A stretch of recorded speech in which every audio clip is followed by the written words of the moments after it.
Have you ever brought your magic to Walt Disney World like, hey, we came to play? Did you tip your tiara to a Creole princess or get goofy officially? Step up like a boss and save the day? Or see what life's like under the tree of life? Did you? If you could. Would you? When we come through, it's true magic. 'Cause we came to play. Bring the magic at Walt Disney World Resort. Walmart Plus members save on meeting up with friends. Save on having them over for dinner with free delivery with no hidden fees or markups. That's groceries, plus napkins, plus that vegetable chopper to make things a bit easier. Plus, members save on gas to go meet them in their neck of the woods. Plus, when you're ready for the ultimate sign of friendship, start a show together with your included Paramount Plus subscription. Walmart Plus members save on this plus so much more. Start a 30-day free trial at walmartplus.com. Paramount Plus Essential Plan only. Separate registration required. See Walmart Plus terms and conditions. Yeah, what's up? It's your boy Joel Ortiz, and I want everybody to make sure that they subscribe and download the podcast, Library Rap, the hip-hop interviews with Tim Einenkel. Yo, Tim, I hope all is well. You my guy. I know these interviews are not interviews, they're actually conversations, and I appreciate them all. Yawa. Hey, what's up, everybody? This is Ice-T. I want you to do something for me. Make sure you download and subscribe Library Rap, the hip-hop interviews with Tim Einenkel. It is fucking official. All right, stop playing. Download and subscribe. Library Rap, the hip hop interviews with Tim Einenkel. It's cold. Yes, sir. Yes, sir. It's your boy Farrell March in the building. I need y'all to make sure you subscribe and download to the podcast Library Rap. Hip-hop interviews with your boy Tim Einenkel. You already know.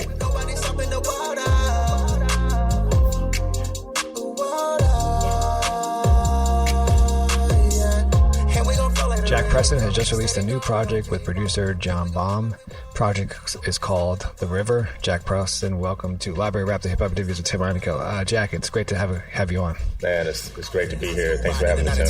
Snow White Jetta with the wrist glowing. 6x9's real crispy in the rear view. Kicked it with a few crews, but I always been alone. And I come from the river. Yeah, I'm repping my village. I'm taking it with me. Yeah, that's how we build it. Big family. So, I got this. Obviously, Andre sent me the publicist sent me, his tweet of the pitch, right? Mm-hmm. And, the subject line says Jack Preston channels Outcast, Taoism, and Black team empowerment. So right away I was like, all right, gotta check this guy out. This is great. And then I do a deep dive into your catalog. Uh-huh. And I think, and I did, and when I was listening and I texted this right away to Andre and I said, he does, he sounds like Andre 3000 and Big Boy, but the very best qualities of them. Oh man, that's a nice compliment. Yeah, and I was just like, and I'm like, all right, and we wonder about, and it wasn't like, hey, this guy's copying Outkast. He's just like, he's taking the very best qualities they have and is doing a great job with them. So I had to know, like, who are your influences, and also why did you choose hip hop as your kind of your way of expressing yourself in this art form? Man, my influences, they just really span across the board of music, art, culture. Musically, in terms of hip hop, I grew up on 90s hip hop. So all of the greats, of the 90s, Tupac, Snoop Dogg, Jay-Z, Dr. Dre, Wu-Tang, all of those guys. Definitely influenced by them. I came up in the era where like lyricism was, revered as the top quality of an MC. So, I, acquired a love for the dopest of lyricists and people who had their own unique approach and a unique style. And those are the guys that really influenced me the most.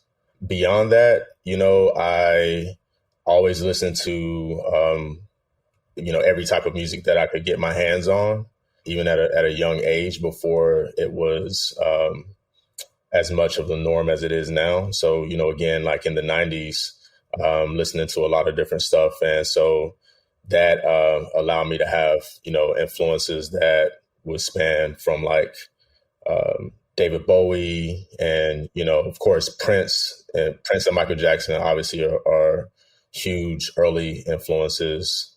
And, a lot of different rock guys, a lot of different, blues singers, just really across the board. I just love music. So why hip hop? Why not rock? Why not R&B? Why not, I think it's because I came up in the hip hop era. Don't get me wrong. I play instruments as well. And so I have a love for rock. That's I can't say it's equal to hip hop, but it's very close. I really, really love rock and roll music. I've had a few rock bands. When I was a kid and I was, listening to a lot of hip hop and listening to a lot of rock, I wanted to play in a band with kids, but I grew up in a small town. So there weren't really any other kids that wanted to play music, in like grade school. So it wasn't until college that I got to my, was able to create my first band. And, we played a fusion of a bunch of different stuff. But the short answer for hip hop is I think that hip hop, just me coming up in the hip hop era, right? I think that that's what was the norm. When I went to school, kids were talking about the latest hip hop, the latest rap. They weren't talking about the latest rock, So I would go home and I would watch the rock and roll videos. But again, there weren't a lot of other kids that were into it. So I think that hip hop influence just dominated. And, I don't think I realized how much it was a part of my life until I started taking music more seriously and realized that I, actually had a pretty strong ability in hip hop just because I had listened to so much of it, because I was just a kid that was in my headphones from a really young age. So much of art is about uniqueness, and hip hop has this obviously a long history of artists trying to sound not like other artists. I think like DM's when I had DMC on the show, he's like, when we were coming up, if so-and-so is doing red, we wanted to do blue, so to say something like that. So if someone's asking you, hey, Jack, what makes you unique in this music field, especially now since, it seems like, everyone's a podcaster, everyone could be a hip hop artist, right? What makes you unique? What is your response to them? I think the fact that I am a musician makes me unique. There aren't quite as many, especially hip hop artists, that play music as well. And I think that it gives me a unique approach to songwriting. I think it gives me a different lens to consider when creating songs. And it allows me to just go into a further range than the average artist can and go deeper from a lyrical and songwriting standpoint.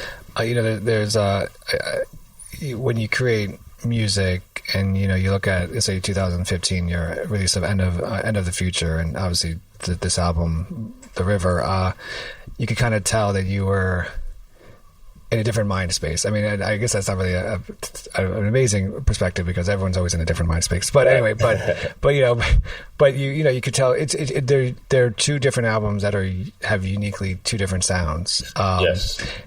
So in 2015, and if I was to interview in 2015 for The End of the Future, I would have asked you, and I will ask you this: what was your mission with that album, and what did you want listeners to take away from that album in 2015? I think the mission with that album was about exploration. There was a lot of, paying homage to records that I was influenced by through just digging for vinyl and that kind of thing, right? So there was a sense of wanting for the listener to get a feel that I have a musical range, right? A wide musical range. Mm-hmm. And just really wanted to display my talents through exploration, not have any limitations, and just present something that was fresh. Contextually, if you look at 2015 and you look at a lot of the stuff that was popular then and what was, what was coming out, a lot of End of the Future was not of that sound, right? It was of just being in its own space. And so that's what I wanted to do, was just create a world that was unique in its own and not like everything else that you heard, but something that could give the listener the ability to just go and explore something new. Never catch me on my knees, not a beggar, but I keep a cold, no sweater. Back on the roof like Stella. Rain in the rhymes might need an umbrella. And I'm helen from the A to the S, Cafe. What do you say? Don't always have to we gonna love we wanna. Nobody stopping the water. Let's turn to the new album, The River. For you, I mean, the title of the album and the title track, the intro is, The River. What's the significance of the title, The River, for you?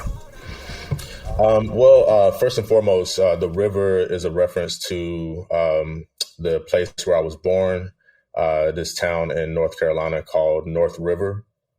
And so that's the community that I'm from. I guess as a lot of rappers would say, the hood that I'm from. So we call it the river for short, just as like a slang. And so with the approach to this album, knowing that it's been a few years since I've released anything, I do have a catalog of music, a body of work, but I knew that I was reintroducing myself to people. So I just wanted to start from the beginning, start from, my origins. Also just, I haven't lived in North River in a really long time, but just let the people of North River know that, I'm always representing no matter where I go. I'm currently out in Los Angeles, far from home, but, I'm always representing the river.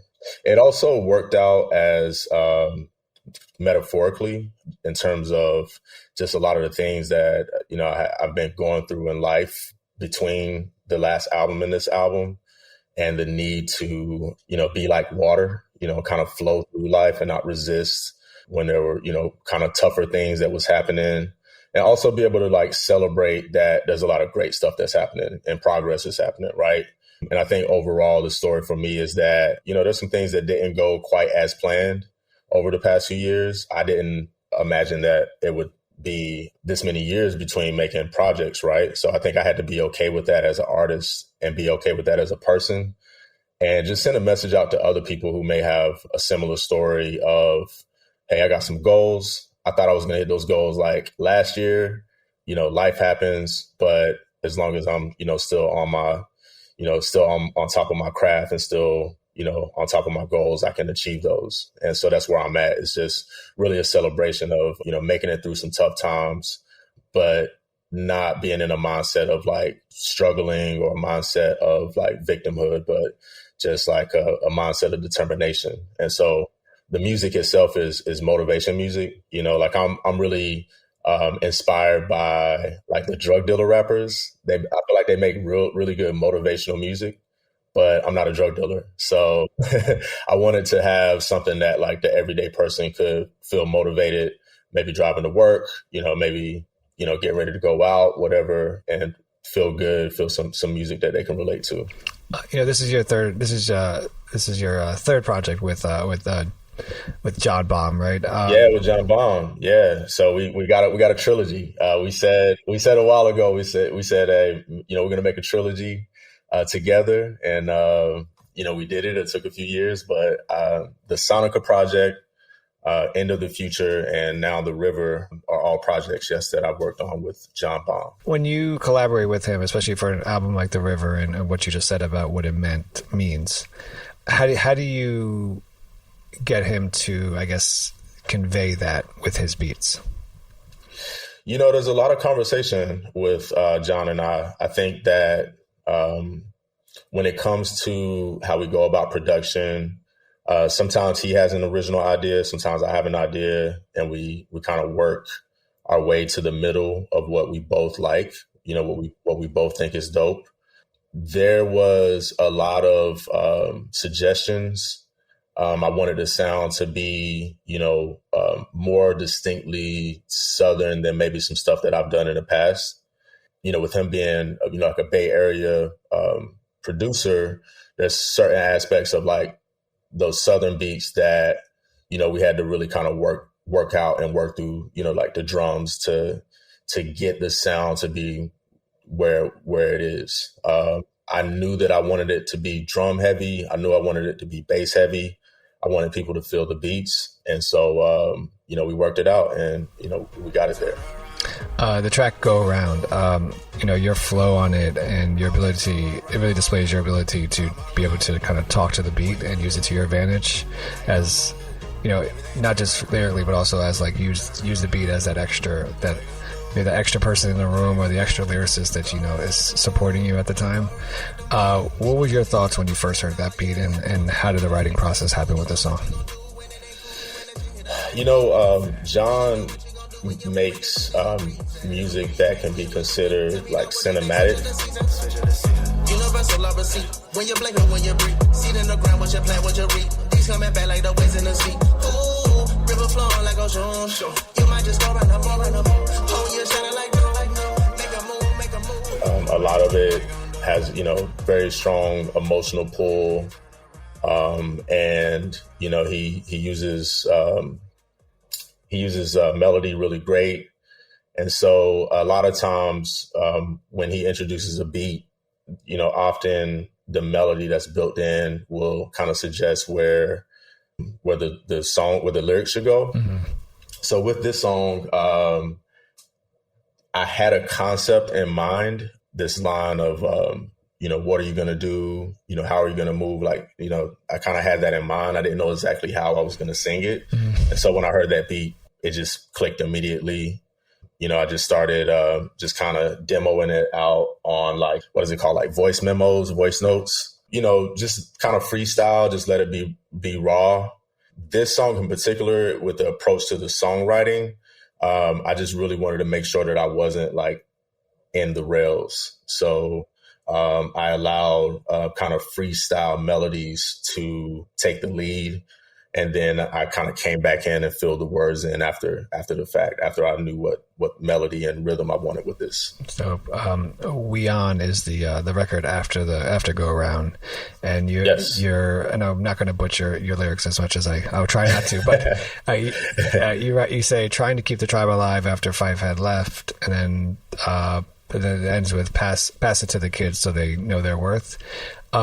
Yeah. Can you talk about one, the significance of tribe for you and Fife, but also the what this verse means and what should we take away from it? Yeah, man, with tribe, I often describe myself as being kind of energetically and vibe wise, a child of native tongues and Soulquarians and, Dungeon Family. And so, I would consider myself a modern day version of, what tribe represented back in the day. That line in particular was a reference to, if you know the story of Tribe Called Quest, they had their ups and downs while Fife was alive. But then, when he passed, I think there was a really big challenge to complete the project that they were working on to keep the tribe alive, right?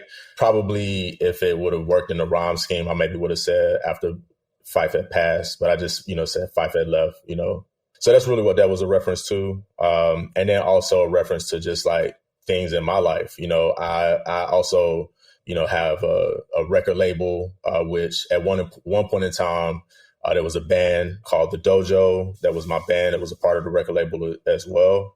And, we went through some of those similar situations that A Tribe Called Quest and a lot of other, bands and groups go through, those ups and downs. So just in general, what I'm doing is, keeping the dojo alive, keeping all the ideas alive, things that at one point in time seemed like they may not have continued. It wasn't guaranteed that I would continue to make music. And so being able to deliver something now and know that I got even more to deliver, it's keeping the tribe alive. Trying to keep the tribe alive after Fife had left. Took a lifetime just to find out wealth. To pass it to kids so they know they worth. Show them the future and the rebirth. The world's quickly changing, must stay alert. I keep my feet planted deep in the earth.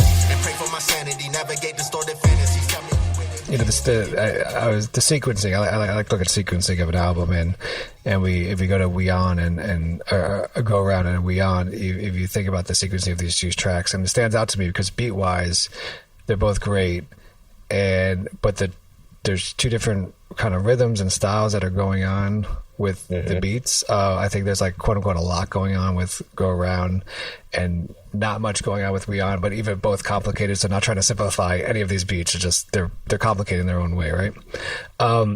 So when you guys went to sequencing, what made you say, okay, these two tracks should be back to back? Well, initially We On was the intro for the album. There was a previous version of the album that we almost released, actually right before the pandemic started. And so we kind of took some of the songs back to the drawing board and determined that we wanted to make a better representation of the intro, and that we actually wanted We On to be a full song, because initially it was really just the first verse, right? And, kind of think of it as an intro. But it still has that strength of an intro. It's still as strong as a kind of starting a record. So we, eventually we're going to have our vinyl printed and ready for the party people. Right now, we don't have them ready. But when you think of it as a A and B side of a vinyl, that was really what kind of dictated that approach. It's like We On is the start of side B. And so it is meant to kind of refresh you as a listener, kind of reinvigorate you and be like, okay, wow, like I just heard like 4 or 5 good songs. Like, here's another good song. I'm ready to hear hear the rest of this, so really hoping that it'll draw people in and make them stay with it, stay with the rest of the album. Because, attention span is tough. And so to have people listen to, 10 or 15 or 20 songs, you got to give them some good stuff. So hopefully We On achieves that. Have you ever brought your magic to Walt Disney World like, hey, we came to play? Did you tip your tiara to a Creole princess or get goofy officially? Step up like a boss and save the day? Or see what life's like under the tree of life? Did you? If you could. Would you? When we come through, it's true magic. 'Cause we came to play. Bring the magic at Walt Disney World Resort. Hey, it's Mark Goodman. And I'm Alan Light. On today's podcast, Record Store Day founder Carrie Colleton is joining us to discuss the April 20th RSD special releases. Plus, we'll talk live with our audience, the Sound Up Pod Squad, and find out who still listens to vinyl. And some updates from the Beatles universe. Oh, good. Sound Up with Mark Goodman and Alan Light, the only music podcast that matters. Get it on Pandora, Spotify, Apple Podcasts, or wherever you get your podcasts. Are you in search of deeper meaning in your life? Longing to manifest your true desires and unlock your full potential? Look no further than Portal Místico Podcast, your gateway to treasure trove of transformative tools, enlightening interviews, and enriching content. I'm your host, Elena Maggio, and it's my heartfelt desire to guide you on this extraordinary journey of self-discovery. And with every episode, I'm passionate about sharing and introducing you to new topics in self-development, metaphysics, astrology, the law of attraction, numerology, interviews that will eliminate your path and fuel your own personal growth. This podcast is your wellspring of inspiration dedicated to help you uncover your purpose with unwavering passion. Together, we'll dive deep into the fascinating topics and explore endless possibilities. Listen to Portal Místico on Pandora, Apple Podcast, or your favorite platform.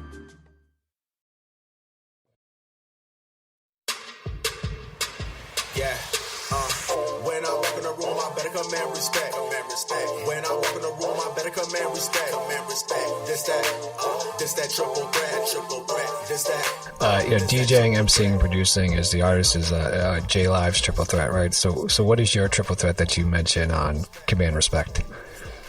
Man, I always told myself I should be prepared for this question because I kind of leave it open, man. I do a lot of things, right? Like, some people would say jack of all trades, right? So, what I'll choose is production, rhyming, and singing. But it could be a number of different things, especially if you throw instruments in there. So I'm just a triple threat, man. That's dope. No, that's good. I would J Live and I went to high school together, so I'm kind of so when I hear triple threat, I'm like, all right, I gotta ask this question.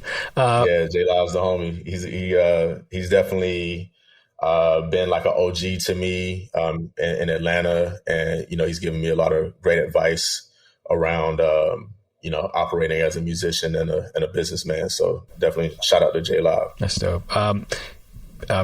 Picture Perfect, I Paint a Perfect Picture, opening lyrics to Pressure. Obviously the same lyrics as Tupac's opening to Two of America's Most Wanted. What's the significance of opening your Pressure this way and the significance of Tupac to you? Man, Tupac, I think Tupac was probably my first favorite rapper. I think he was probably the first rapper that I completely obsessed over, just top to bottom, everything that he was doing, I was just crazy about. And so, it's funny. A lot of times people hear my music, they'll say that they hear Outkast influence, but I rarely hear anybody say that they hear Tupac influence, which is interesting to me. And I guess maybe it's a flow thing, maybe it's a tone thing. But, I would say I'm as equally influenced by, Tupac or even Biggie as I am by Outkast. And so it was just a quick little moment. I love when MCs tastefully make reference to other MCs, like same way like you tastefully sample, don't overdo it. And I felt like that line also encapsulates, who I am as an artist and what I do, which is, I'm a visual artist as well, but musically I'm really, painting a picture for you. So, entering the picture of pressure, I felt that would be the best way to kind of bring people into it. In addition to that song in particular, I wrote in Oakland. So I wrote that in Oakland. I actually, the day of the recording, I still didn't have my second verse all the way done. So I was like, we were in Oakland recording, and I think the session was like Sunday, and I had like half a verse. So I'm like walking around Oakland, and I'm having like my moment with Tupac. I'm like talking to Tupac. I'm like, Pac, help me out, man. I need to finish this verse. Like, what's up? So I'm like walking around Oakland, just trying to just like channel Tupac the best that I could. And so, I felt like the second verse ended up, being pretty strong, and, felt really good about it. So it was like kind of like a spiritual thing, and just like a, spiritual connection with Tupac, and just like kind of channeling his energy into that song. That's dope. Earlier when we were talking about influence and talking about, why hip hop or why rap over rock or whatever. And the reason why this is part of the reason why I felt like you could probably have conquered more than just hip hop as a genre, but other genres as well, because when we get to the song Special Sometimes, and what stands out to me about that song is that it reminds me a lot of Mos Def's Umi Says.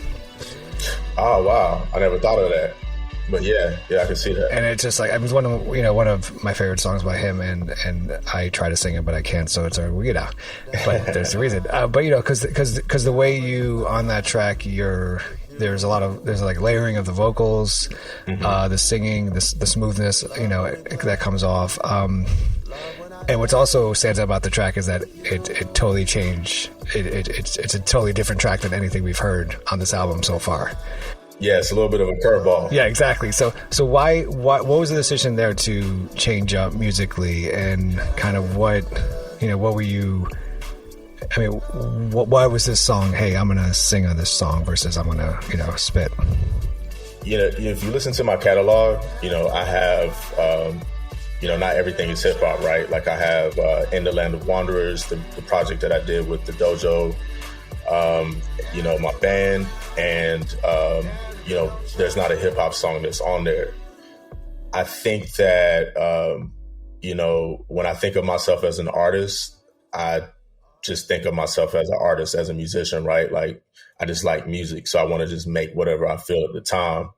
And I think that there are artists that are out there who have that ability to do that, and I guess their brand kind of represents that, right? So you're like, oh, for real, hey man, he may be singing on this, he may be making a beat on this, he may be rapping on this, and it all feels natural.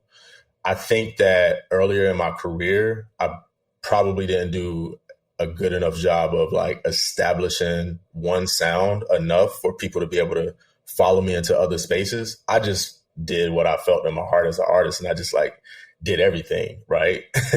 So right now I'm focusing more on hip hop because I want to, you know, I want to accomplish what I want to accomplish as an MC, as a hip hop musician, right?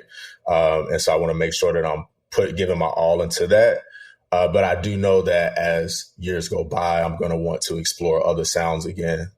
So Special Sometimes is like just a little, I don't want to call it a placeholder, right? Because it's a full composition. It's a great song, but it's just a reminder that like this project has this particular sound because, you know, Jon Bom and myself, we decided that this is the sound that this album is going to have. But I can do any sound. I can do any type of music, you know. I just need to get people on board with me to go on a journey so that I can take people to all these different worlds musically, you know. And, you know, as I'm getting people on board, I want to show them first and foremost how dope I am as an MC, how good I am at hip hop.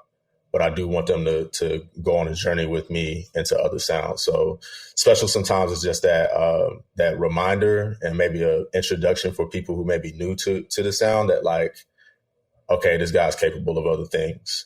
Also, with it being kind of like I would call it an R&B record. I've always kind of joked with my friends and say, hey, man, you know, one day you're going to look up and I'm just going to make an R&B record and like show you what my voice really sounds like. And I think that this is a song that's just displaying me becoming more comfortable with my singing voice and, you know, more confident with what I can do with maybe some of the melodic things that I've heard in the past that I wasn't as comfortable pushing my voice to actually do those things. So maybe I took like a shortcut or maybe I took a different route, right? I want to be able to go fully into, you know, harmonies, melodies and harmonies, and push my voice as far as possible. So, yeah, that's Special Sometimes.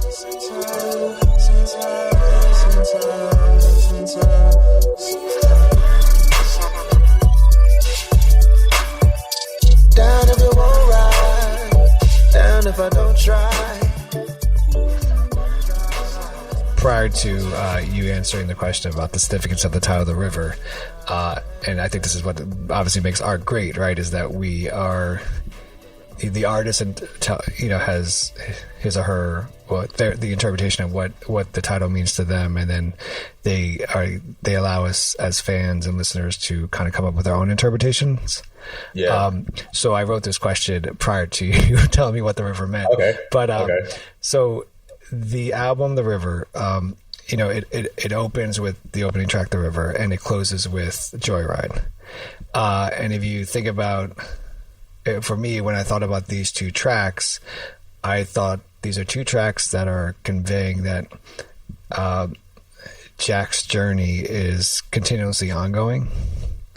River, you know, being water, being endless, so to say, and the Joyride is you take us out of this world into a different time, right? What was the significance for you bookending the albums this way? You pretty much hit it on the head, man. Like, yeah, it's that's pretty amazing. I was just kind of basking in this moment. You know, as an artist, you kind of put intention into your art, and so when someone picks up on that, that's really what makes it all worth it, right? You know, just any of it. So yeah, again, I think that this project is a, you know, reintroduction for people who know me, an introduction for people who don't know me.